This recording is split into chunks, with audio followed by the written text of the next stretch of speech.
Hello. I would like to talk to you today, if I could, for a brief moment, about a situation that a friend of mine is in, and the first-hand knowledge that I have of that situation. In 2008, Robin Holgate was prosecuted for a crime that I full well know he did not commit.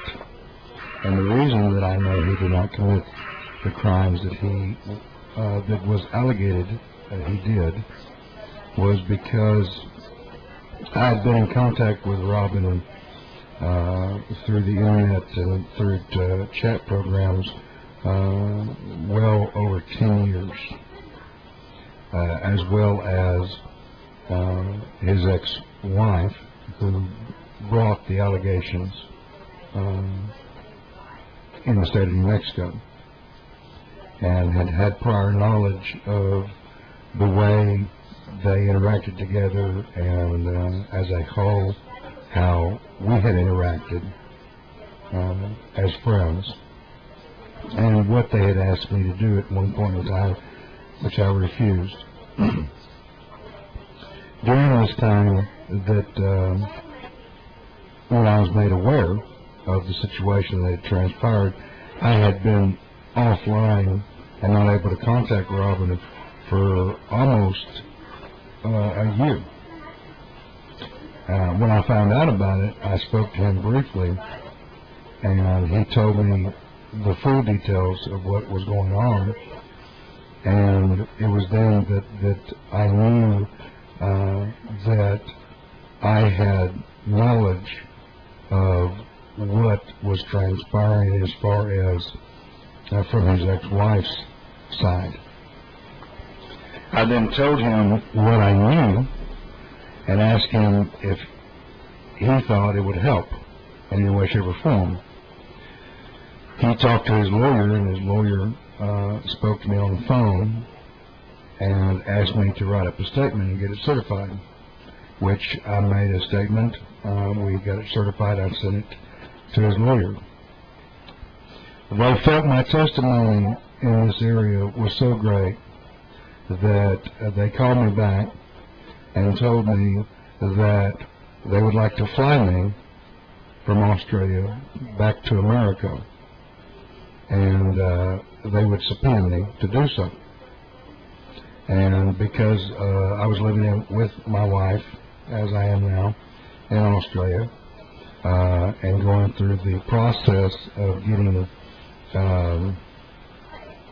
to become a resident, permanent resident here in Australia, that was going to be some feat in being able to leave, because if anyone's ever done it, they know that you reach a certain point, and if you want to continue to be processed and live in Australia, you cannot leave Australia unless there's a huge emergency, such as a family emergency. So, but when I explained to them what was transpiring, what was going on, and that they were looking at subpoenaing me, which they did, to testify as a witness in this case against for Robin Holgate, they allotted me a class bridging visa that allowed me to travel. The state of New Mexico, the lawyer on Robin's side, spent, I don't know exactly how much money, but I do know that the plane ticket alone would have cost me, an individual, at that time, around $3,700 for a round trip. That's just to get to America, and not then to fly as close as I could to Clovis, New Mexico, where he picked me up and then drove me the rest of the way. And the hotel room that they put me up in, so that I could testify and be there on their request. When I got there, it was a day before the trial, and I was told I got there at midnight, he picked me up at 2 o'clock in the morning. We finally got to the hotel room. We got checked in, and he said, call me when you get up tomorrow, because the DA would like to speak to you about your statement. And I had no problem with that. I said, sure, as soon as I get up. And he said, but we need to hurry on it because the trial is set for the day after tomorrow. And I said, okay. So I woke up at 8 o'clock in the morning and called my mother, who had come down to visit me because we hadn't seen each other in a long time. So she ended up driving down and getting a hotel room herself and spending time with her while I was doing the court as being a witness. We called repeatedly the DA to see if a meeting had been set up after we repeatedly called Robin's lawyer. And we kept getting told, well, he's out of the office, he's not here right now, we don't know anything about a meeting. And I said, well, the basis of this was that in order for me to testify and give my statement, the DA wanted to sit down and interview me, and that was the only way that I was going to be able to testify in court, was that the DA have a chance to speak to me so that he could have time to cross-reference what questions he was going to ask me on the stand. After we could not get in touch with Robin's lawyer on many occasions during that morning, we called the DA's office, and they said that they would get back in contact with us. The meeting was supposed to go down at 2 o'clock that day. At 1 o'clock, I decided and asked my mother to take me to the DA's office because nobody was getting back in contact with us, and the statement that I had made and the stuff that I was knowledgeable to was very beneficial and needed to be stated in court. I was the only one that had this knowledge.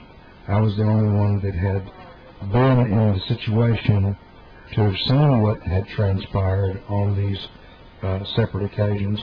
So therefore, if for some reason a technicality and I was not able to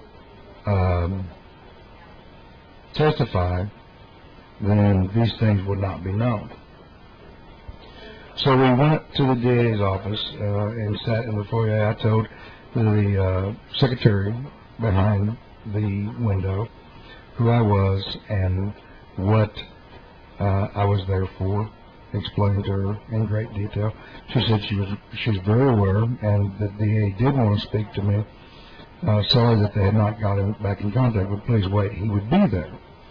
So we sat down and we talked politely amongst ourselves as we waited for him to get there. About an hour, and this would be around 2:15, 2:30, that we were sitting there, I got up and asked her, I said, you know, I can sit here all day, that's fine, but, you know, is there any possibility of knowing when this meeting would take place? And she said, she was very sorry he got tied up, and it would only be a little bit longer. Please feel free to sit down, or I can come back later. And I said, I'm not going to come back later. I'm going to sit here until we have this meeting. And she said, that's fine. So we sat there some more talking, my mother and I, amongst ourselves, and we watched people coming in. There was only one way to get in to the foyer, and that was from the elevator, and then there was a locked door that the secretary had to buzz you through, and several people came in and were buzzed through. And I noticed a gentleman coming through, did not know who he was, but he looked at us for a long time, and he stopped at the window, and they were whispering. The secretary and this person were whispering. Then he looked back over at us, and he got buzzed through the door. This turned out to be the DA. For those of you who do not know what DA means, it means district attorney, but I imagine y'all do know what it means. He went through the door, and the only reason I know that it was him was because he showed back later on, but we'll get to that. So we sat there quietly, waiting to speak to the DA, not knowing that we'd already seen him come in, and he knew full well that we were there.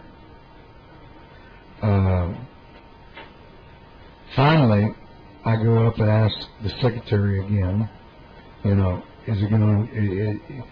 Has he shown up yet? What's going on? Because by now it's close to 3:15, and I'm fully aware of working days, and I made that known that I understand that there are a certain amount of working hours in the day, especially for the state and the city and so forth. And so are you just keeping me here until the day ends and then he goes home, or what? Because it's getting closer to the end of the working day. The door comes open, the locked door comes open, and out steps the man that I spoke of prior, who is the DA, or was at that time the DA of Clovis, New Mexico. And he said, Mr. Goff, I know who you are, and it is highly irregular of you to be here. It is a breach in every protocol of trial that we have, laws and edicts and so forth that make up our trial system for you to even be here in my presence. And I said, well, if you're the DA, I was told that you wanted to speak to me well in advance of even leaving Australia, that you wanted to question me on my statement so that you would have time to prepare your side in order to have me testify on stand and you be prepared. To this he said, no, I never asked that, which was a lie. It was said to me when I was in Australia. My wife heard the lawyer state it. We even heard the DA state it over the phone, because he happened to be there with Robin's lawyer at the time. Not to mention the lawyer stated it again. I'm speaking of Robin's lawyer that night while we were driving into Clovis, and told me, as soon as you get up, call me, because we need to set up that meeting with the DA as quick as possible, because the trial is the next day after that. And you have to have that meeting in order to appear in trial and give your statement. Okay? I want that perfectly clear right off the bat. This is what I was told by all parties in order for me to testify and give my knowledge, the truth that I have. That had to happen. So he starts blowing up at me and telling me I need to leave before he calls the police and has me arrested. And I said, sir, I'm well within my rights. I was told to be here for the meeting. I'm here for the meeting. If you feel like calling the police and having me arrested for doing what I'm supposed to be doing, then I guess that's what you're going to have to do. And I stood my ground. Sometime in between him pointing his finger and screaming in my face and getting quite to the point of a physical altercation, not on my part, but on his part, and I got to the point where I said, you don't have a right to touch me. Don't touch me. You will never touch me again. You don't put your hands on me. You don't poke your finger in my chest. You don't do anything. You can speak to me, but you don't touch me. A cop comes through the elevator door. Now, this cop, not knowing any of the situation, but knowing this is the DA, I suppose, begins to try to work it out. And I told him exactly what I've told you up to this point. And I said, now it's not becoming a deal of whether or not we're having a meeting. It's become a deal of he's assaulted me, and he's not going to assault me. So he thought he was going to run the police, and he whispered in the police's ear. The police said, I can't do that, sir. I'm sorry. I can't do that. He kept telling him, I cannot do that. I cannot do this. Myself and my mother were looking on at each other, wondering what's going on. And the cop said, do you want to press charges? And I said, no, I don't want to press charges. I just want to have the meeting we were supposed to have with Robin's lawyer here and the DA so that I may testify tomorrow. That meeting never took place. That meeting never took place because he said, and he stated in front of the cop, that he did not need to have a meeting with me in order for me to testify. Now that I've said that, we can go further. So I get a call from his lawyer wanting to know exactly what happened, and I told him. And he said, well, that's not what I was told. And I said, sir, I've got witnesses. My mother was there. She saw what went on. I said, I don't think his secretary is going to lie for him, and if she does, then we'll just go to the camera, because I know I saw the cameras sitting there. And if the cameras have disappeared, if those evidences have disappeared as to what transpired in that Plea, then he holds no validity, because that is one of the cameras there in the first place. So once I mentioned the cameras, and if that video had disappeared as to what transpired, then my word was the only word there was, because he had no validity, because that's why the cameras were there in the first place. And if they weren't running, or they were broke at the time, or whatever the reason, since they weren't there, my word was the only word. It was dropped. It was dropped. What transpired in the 4A was dropped, never to be spoken of again. The day of the trial, we sat there. And I sat there from 8 o'clock in the morning, or maybe even a little bit earlier than that, till, well, 4 o'clock in the afternoon, with Robin's lawyer coming in periodically telling me how he thought the trial was going, and saying, well, they're fighting for you getting on the stand. They don't want you on the stand. And I said, under what appropriations are they fighting? I have statements to give. Why can't I give them? I know stuff that's going on that has transpired. And he said, they're going on the premise, and I'm not lying to you, they're going on the premise that to have you testify would impugn the testimony of the person bringing the allegations. In other words, in layman's terms, and this is exactly the way he later on told me, I said, give me the layman's terms.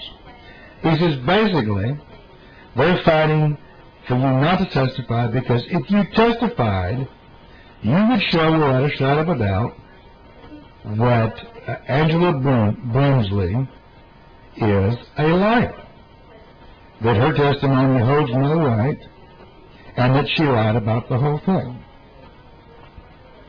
So knowing that, in layman's terms, I felt pretty confident that at this point in time, the lawyer had been telling me the truth. This is Robin's lawyer. It seemed like he was fighting to get me on the stand, and that we were going to get on the stand so that I could tell what I knew. It did not turn out that way. And later on, I found out one of the things that the DA argued about was he never had a chance to talk to me with Robin's counsel there, and so he had not prepared a defense. Now, that's important, don't you think? Since I showed up and sat in his foyer for almost 3 hours, from 2 o'clock, or actually about 1:30 to well after 4. And now he's stating that he never had a chance to examine and speak with me at any length as to my statement, along with the fact that it would make Angela Brimsley out to be, or her testimony out to be a falsification, a lie. Those 2 points. So what did I know? You're going to ask.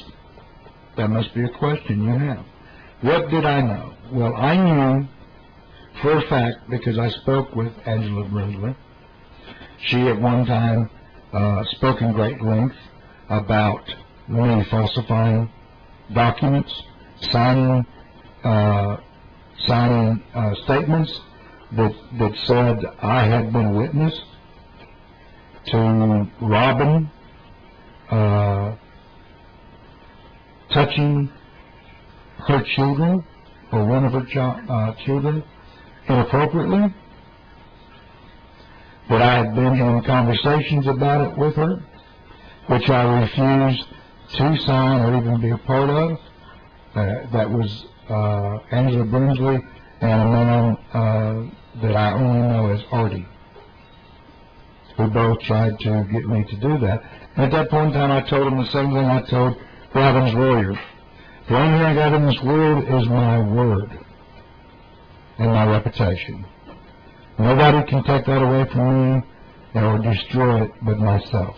And I'm not going to destroy my word or my reputation for anyone. I've always lived my life that way. The second thing I knew was that she had been in the works. Not to a great length did I know this until it happened, but she had stated on many occasions she was working on a way to steal his house, to take his house from him. That was a big thing for her, to get the house that, his part of the house that he owned, without having to pay anything. Those 2 things I knew. And I've been well in witness to her lying on many occasions. She admitted to me at one time, which was in my statement, that because she had lied to her father, a man was in prison, a man that she had actually been going out with, who got her pregnant because they were sexually active, but that he was an African American, and because her father was a racist, if he found out, he would kill her. So she claimed that she got raped by this African American, and he was sent to prison. And as far as I know, is still in prison. That was in my statement. Never brought up the fact that they did actually find, from my knowledge, from what I've heard, they did actually find who she was speaking of, and it was true. She had sent a man to prison on her word that this individual raped her, when she confessed to me that they had actually been boyfriend and girlfriend and sexually active, and she became pregnant and feared from her racist father that he was going to harm her, and so she told that lie and sent an innocent man to prison. Now this is coming straight from her. This is not me embellishing anything. She was on video speaking with me at the time online, and those were her words, not mine. And that's what I put into the statement. Why did I feel that needed to go in the statement? I felt that this was several years. This was not an investigation that happened over months and then they prosecuted. Things like this have been going on for years. 10 years at least since I've known Robin. Things like this have been going on with Angela Brimsley and other people that were around her.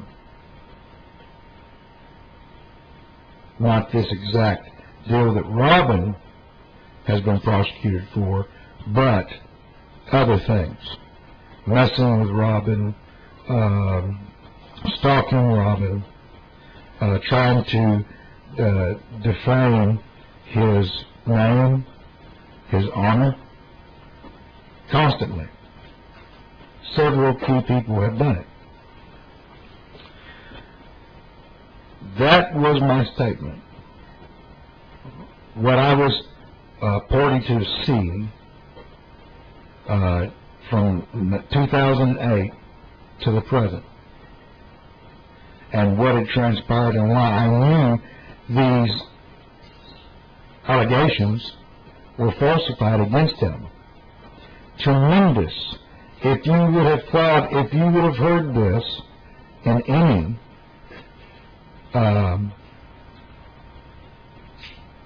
trial, it would definitely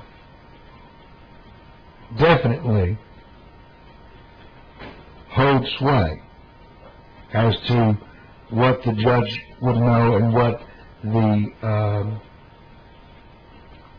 the jury, if any, would know.